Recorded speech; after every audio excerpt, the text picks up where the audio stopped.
I want to start first with you, Julia, because this is about satire, and it is being said that satire is doing more than even news could to move the dial these days, certainly in the United States and, as we've seen, around much of the world, and we'll talk a little bit about that. But Dan Pfeiffer, who was one of President Obama's closest advisors, who's recently left the White House, he wrote about all the current TV political news shows, and he said the following: Veep is the most authentic because it understands the three most important things about life in Washington: the humanity, yes, the banality, and the absurdity. Yes.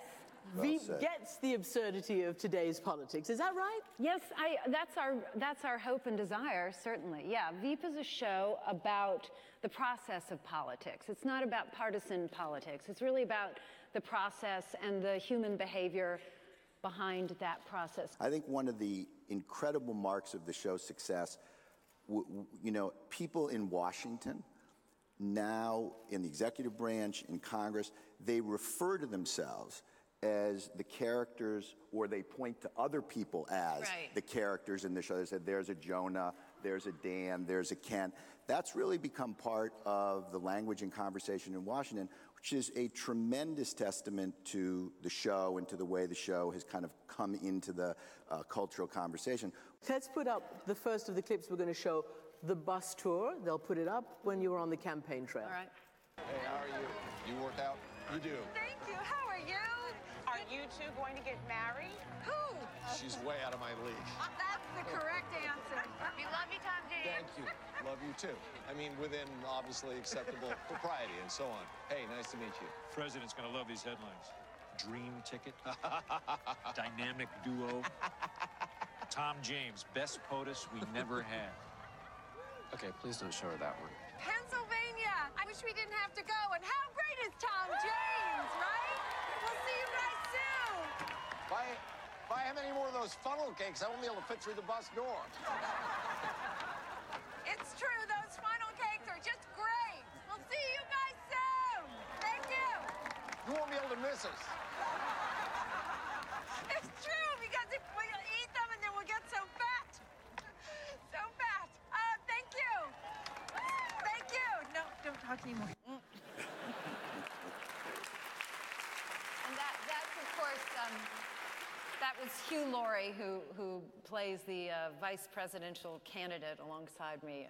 But it's absurd on so many levels. I mean, hogging the camera, I mean, it's... No, but how is that absurd? Give me a break. What are you talking about? That you don't see... People in politics love standing in front of camera. It's the business of selling a brand, and they're selling it. This is about a female president who has her male vice presidential sort of candidate. Have some of these shows actually been prescient? I mean, are they ahead of the curve? The pilot episode of this show, now 4 years ago, Selena Meyer's agenda was to green up the federal buildings on Capitol Hill.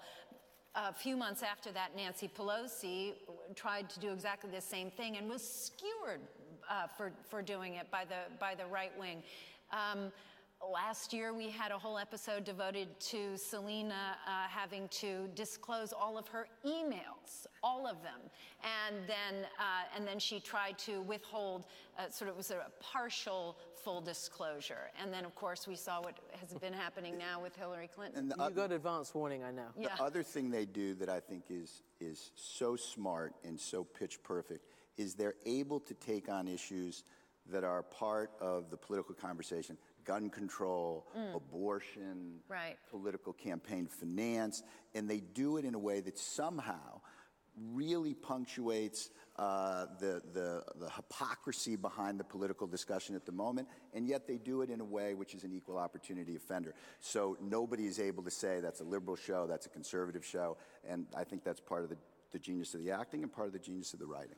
Well, you mentioned gun control, and let's all be frank, this conversation is taking place against the backdrop of a terrible crime, a hate crime that took place in the United States last week, and has once again opened up this endless debate about gun control. I do want to actually play, since we perfectly set it up, a part of a program where guns was on the menu. Let's play it and we'll talk about it.